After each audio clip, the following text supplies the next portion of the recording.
Hello, friends. Chris Gorski here, president of Thrive Today, and I want to welcome you to the Relational Skills in Real Life podcast. Today's focus is on why capacity is needed for healing. That's right. Why do we need to grow some capacity to further our healing journey? That's right. A lot of people on their healing journey have been on the healing journey for a long time. And eventually they feel stuck. They hit a point where they feel like they're hitting their head on the ceiling and they don't know what to do. The pain might be leaking out.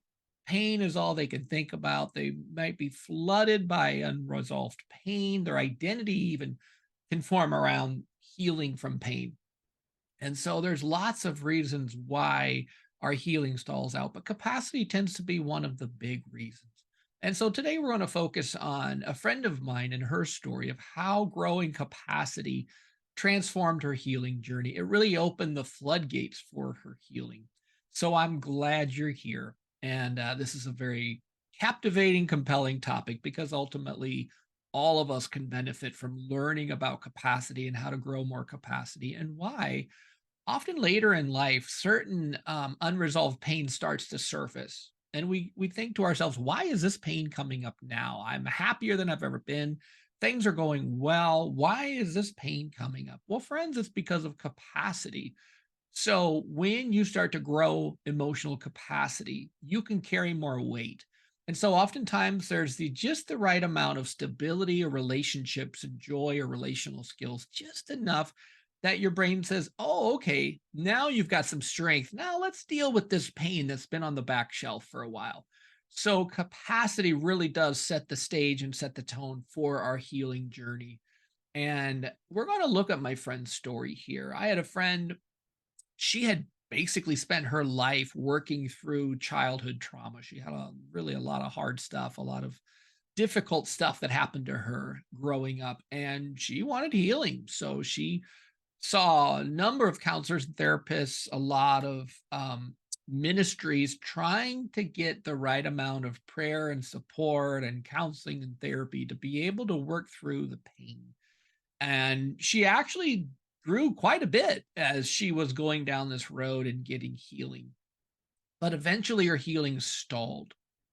Her healing stalled, and she didn't know why. She thought, maybe I need to be more spiritual, so I'm going to try to be more spiritual. Or maybe I need to try to do more things to please God. Or maybe I just need to try harder. Maybe I need to pray more. Right? Those are all good things to do. But what was missing was the understanding and the ability to grow more, capacity to suffer well. So, capacity is how much weight you can carry. And my friend had worked hard to get to where she was, but she stalled out because she didn't have enough capacity to keep going ahead. And basically, capacity is kind of like the fuel in a jet plane. And what would happen, God forbid, if the fuel runs out in the jet plane? The jet plane is going to start being subjected to gravity and start going downward instead of upward. And so my friend was going downward as she was getting overwhelmed by emotions and feelings and pain. Her pain just started leaking out. It was dominating her thinking and her thoughts and her feelings and her lives and her relationships. It was just not going well. So when I met her and heard her story, my quick thought was basically, "Oh, you need to grow some capacity. Like, you've actually gotten a lot of healing and it's gotten you to where you are today, but now you got to grow some capacity. So we got to get some fuel back in this plane so that the engine will start working again."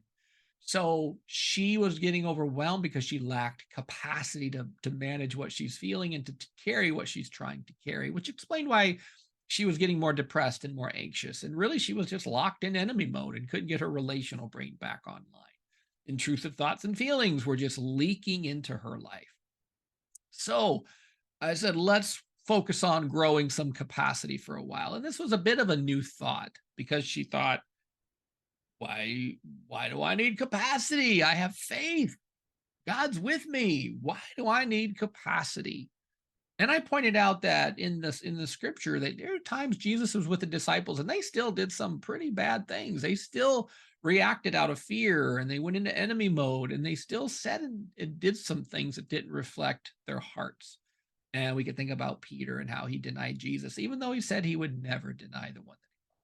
right? So we all have breaking points, and capacity really comes down to, can I carry what's going on? So I had my friend do a couple of things. One thing was join a group. Like, let's get connected with small groups where you can practice relational skill exercises. You can start growing some joy and some peace, learning relational skills. Get plugged into a Bible study group where you can grow in some fellowship and prayer. And let's start growing some maturity. And she started to spend time with friends and family members for joy and connection. So she started to be proactive about creating belonging around her. And she started to quiet. She really didn't rest. So she started protecting time for quieting. She started practicing appreciation with her joy journals, and she started to make photo albums, and she started to share stories, and she started to do things that would charge her battery. She spent time in nature. She started taking walks. She started getting together with friends for coffee and tea. So she started to be proactive about charging her battery, which really started to grow her capacity. And what happened was she became more relational. She became more joyful. She became more peaceful. Pain was not defining her existence anymore. Was there pain? Yes. Did she have issues to work through? Yes. But what happened was she started to grow the bandwidth to suffer well. And over time, she grew her capacity to stay more relational and peaceful. And she could start to process some of the pain that was knocking on the door, that was leaking out, and she just didn't know how to manage it. So she started to be able to tame cravings that were driving her and addictions that were trying to take over. And she started to learn those skills that were missing. And so this changed her life. And it was really fun to see, and watch this journey in her, because she changed, it transformed her. She went from being anxious to being peaceful, and from being overwhelmed to being joyful. And just all kinds of good things started growing in this garden. So capacity grows when we have some fellowship and some fun and some play, and we start doing some proactive skill training, and we start connecting with our community, and we start sharing meals together. We start connecting with people, and we start actually proactively learning relational skills and learning some of these missing skills, or maybe we're strengthening skills that just need a little bit of growth. Capacity, friends. It just is life changing. It's life transforming. And it actually helps us to further our healing journeys. Otherwise, eventually, our capacity is going to run out as we go down the road of healing and recovery. We have to do something to grow capacity to keep up. Otherwise, what's going to happen is we're either going to get stuck, stunted, or the pain's going to be too much.